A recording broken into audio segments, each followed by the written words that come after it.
या तो दोबारा जलम चला जाऊंगा। मैं इंजीनियर से गुजारिश करता हूं बस, क्योंकि बार बार टॉपिक आता है, मुझे एक दफा अपने सामने बैठने दे। मैं मुनाजरा नहीं करूंगा। मैं जैसे आपने हर एक को सवाल करने की इजाजत दी है, मैं भी आपसे एक तालिब इल्म बन के आऊंगा, स्टूडेंट की हैसियत से, बहुत अदब से, बहुत तमीज से, कोई झगड़ा नहीं, कोई फड्डा नहीं, ऐसे बैठूंगा आपकी खिदमत में, आपके चरणों में, आपके पाँव में, आपसे सवाल पूछूंगा। आपने ये जो हदीस पढ़ी थी उस दिन, इसका जो तर्जमा किया था, ये कौन सी किताब में लिखा हुआ है ये वाला तर्जमा, समझ रहे? आपने जो ये कहा था कि किसी ने भी इस हदीस को सही करार नहीं दिया, तो ये आपको ख्वाब आया था, ये किसी बुजुर्ग ने कोई इल्हाम हुआ था, फला फला ने इसको सही करार दिया है, आपने कैसे फेंक दी?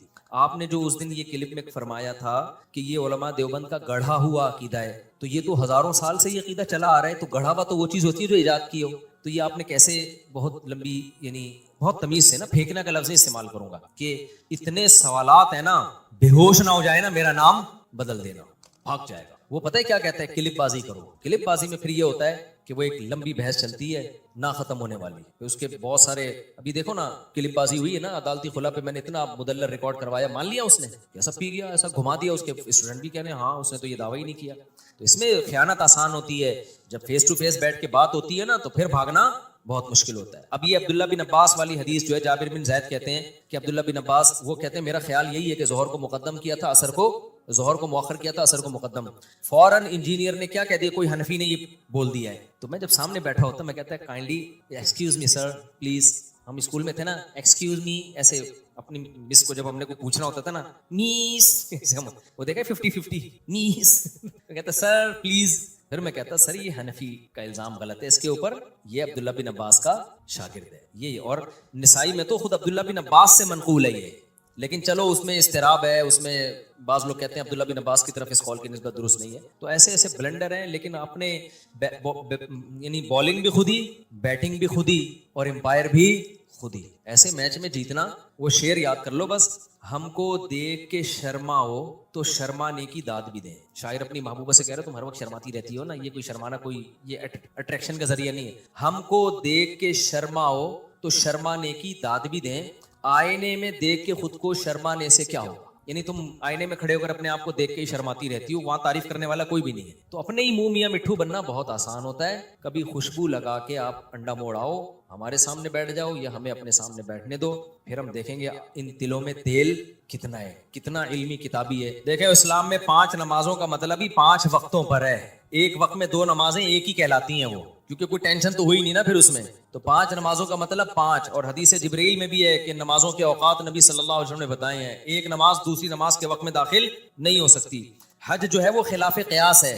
हज के बहुत सारे काम अकल से और आम रूटीन से हट के कराए जाते हैं। हमें सिलावा कपड़ा पहनने की इजाज़त नहीं है, हमें खुशबू लगाने की इजाज़त नहीं है, और भी बहुत सारे काम ऐसे हैं। बाल काटने की इजाज़त नहीं है, हालांकि नाखून काटने की इजाज़त नहीं है, हालांकि आम हालात में तो नाखून काटने का हुक्म है। तो हज में कुछ रूटीन से हट के काम कराए जाते हैं। अब्दुल्ला बिन मसूद रज़ी अल्लाह ताला अन्हु की बुखारी मुस्लिम की सही हदीस है।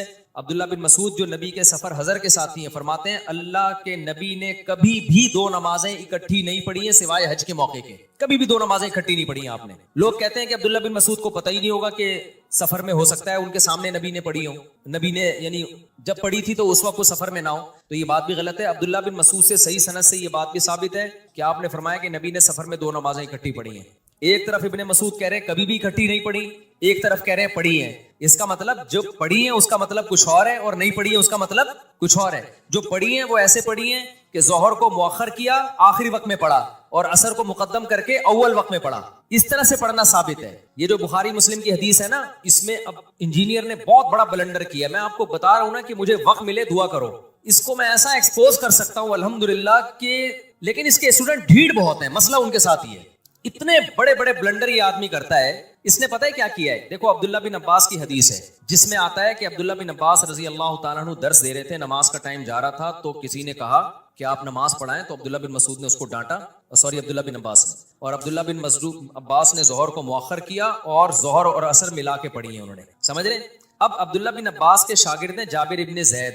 अच्छा, अहनाफ भी इसके कायल हैं। अब्दुल्ला बिन अब्बास से पूछा गया तो उन्होंने फरमाया नबी ने इसी तरह 2 नमाजें इकट्ठी पढ़ी हैं, बगैर खौफ के, बगैर बारिश के, बगैर सफर के, कोई भी उज़र नहीं था, लेकिन नबी ने 2 नमाजें इस तरह से इकट्ठी पढ़ी हैं, तो मैंने भी इस तरह पढ़ी है। अब अब्दुल्ला बिन अब्बास के शागिर्द हैं जाबिर इब्ने ज़ैद, उनसे किसी ने पूछा कि शायद इस तरह से पढ़ी हो कि ज़ोहर को मुअख्खर किया हो और असर को मुकद्दम, यानी दोनों नमाजें पढ़ी अपने टाइम पर हैं, लेकिन चूंकि दर्स चल रहा था, जरूरत थी, कभी कभार ऐसा भी करने में कोई हरज नहीं है, तो इसलिए अब्दुल्ला बिन अब्बास ने जोहर को आखिरी वक्त में और असर को अव्वल वक्त में। तो जाबिर इब्ने ज़ैद कहते हैं कि मेरा भी यही ख्याल है। अब इससे अहनाफ के मौक़िफ़ की तायीद हो रही है कि कभी अगर कोई उज़र हो तो अव्वल वक्त में पढ़ने के बजाय आप जोहर को आखिर वक्त में ले जाओ और असर को अव्वल वक्त में ले जाओ। तो ये अहनाफ का भी यही मौक़िफ़ है। इस तरह से आप जमा कर सकते हैं। इंजीनियर ने इतनी बड़ी खयानत की है, उसने कहा कि वहां कोई हनफी बैठा हुआ था और उसने ये तावील कर दी कि जोहर को मुअख्खर किया, असर को मुकद्दम किया। और भाई वो जाबिर बिन ज़ैद, वो अब्दुल्ला बिन मसूद का शागिर्द है, रावी है, वो बता रहा है। तो मैं इंजीनियर के अंधे मुकल्लिदों से पूछता हूँ, अब्दुल्ला बिन अब्बास की एक हदीस का मतलब वो है जो उनके शागिर्द बता रहे हैं, और एक मतलब वो है जो जेहलम में 15वीं सदी का बंदा बैठ के बता रहा है। तो तुम्हारी अकल पे ताले पड़ गए हैं, तुम ऐसे अंधे हो गए हो कि उनका शागिर्द जो अब्दुल्ला बिन अब्बास को देख रहा है या देख नहीं रहा है, उनसे, अभी मुझे पूरे अल्फाज याद नहीं है कि वो डायरेक्ट उनसे रिवायत कर रहा है या उनका शागिर्द का शागिर्द है, लेकिन वो उस पे हनफी शाफी की कोई छाप नहीं लगी हुई। वो बयान कर रहा है कि ऐसा ही हुआ होगा कि जोहर को मुअख्खर किया और असर को मुकद्दम किया है। उसको ये कह के इसने टाल दिया कि कोई हनफी बैठा हुआ था, उसने ये तावील कर ली, और ये सारे अंधे बैठे हुए हैं और कह रहे हैं हाँ कोई हनफी बैठा हुआ था उसने।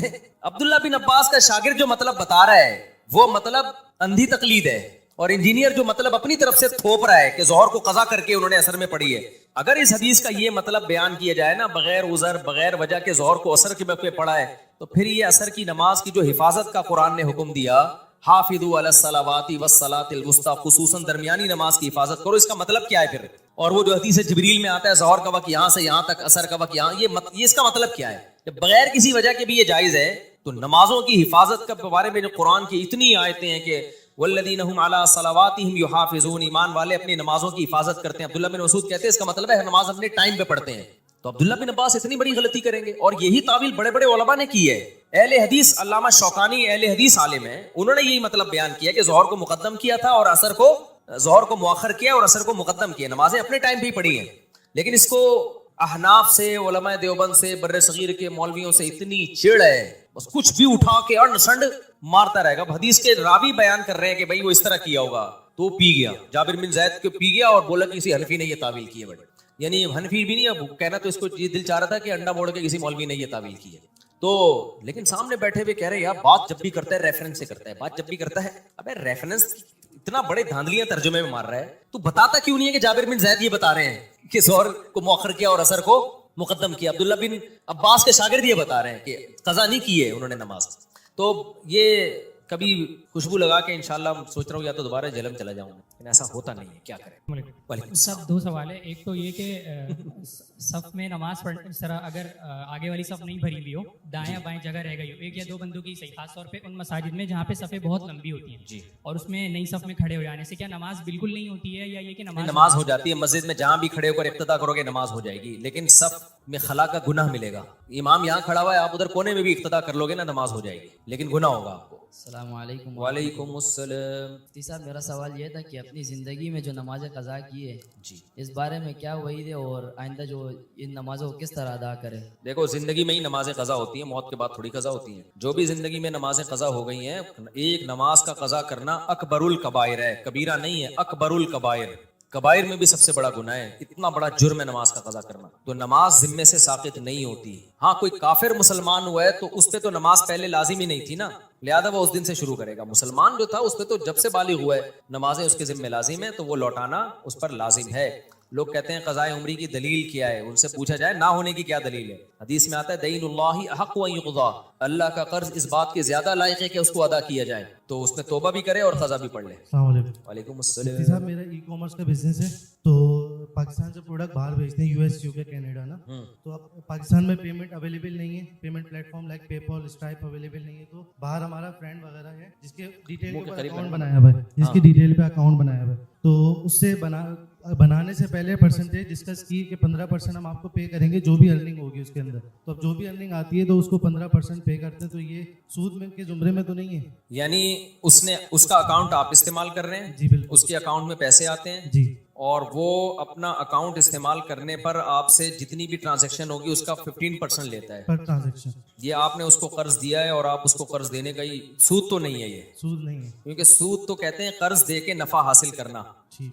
तो आपने तो उसको اس کے اکاؤنٹ میں گویا اگر اس کو ہم قرض بھی سمجھتے ہیں نا, قرض دے کے الٹا اسی کو 15% دے رہے ہو آپ, تو یہ سود میں نہیں آتا. باقی یہ کہ یہ شرعن جائز ہے یا نہیں ہے, تو دیکھیں اکاؤنٹ استعمال کرنے کا متعین پیمنٹ ہونی چاہیے. یہ جو پرسنٹیج کے حساب سے کر دیا نا, پرسنٹیج کے حساب سے جب پروفٹ ہوتا ہے جب ایک کی محنت ہو اور ایک کی انویسٹمنٹ ہو, تو یہ تو مزاربت بھی نہیں ہے اور مشارکت بھی نہیں ہے, یعنی دونوں کی پیمنٹ بھی نہیں ہے کہ اس میں ہم شرکت کوئی کاروبار ہو رہا ہو پیمنٹ ملا کے, نہ مزاربت ہے. تو محض اکاؤنٹ استعمال کرنے کا ایک متعین کرایہ آپ اس کو دے سکتے ہیں. تو اس کو اس طرح سے کہہ کریں کہ بھائی میں آپ کا اکاؤنٹ استعمال کروں گا, اس کا اسپیسیفک میں اتنا رینٹ دیا کروں گا آپ کو. اور سب دوسرا سوال یہ ہے کہ جس طرح سے بات کی جاتی ہے کہ ریاست کے ساتھ جو ہے نا وہ ایک تعمیری رویہ ہونا چاہیے, مطلب بغاوت کا یا جھگڑے کا, فساد کا نہیں ہونا چاہیے. جی البتہ احتجاج کرنے کا حق ہے. تو کل یا پرسوں کی بات ہے, یہ فلسطین کے سلسلے میں اسلام آباد میں ریلی وغیرہ ہو رہی تھی. سینیٹر مشتاق احمد خان وغیرہ ان کی ٹیم تھی پوری. تو جس طرح سے ان کو پولیس کی گاڑیوں میں بھرا گیا ہے, ڈالا گیا ہے گردنوں سے پکڑ کے,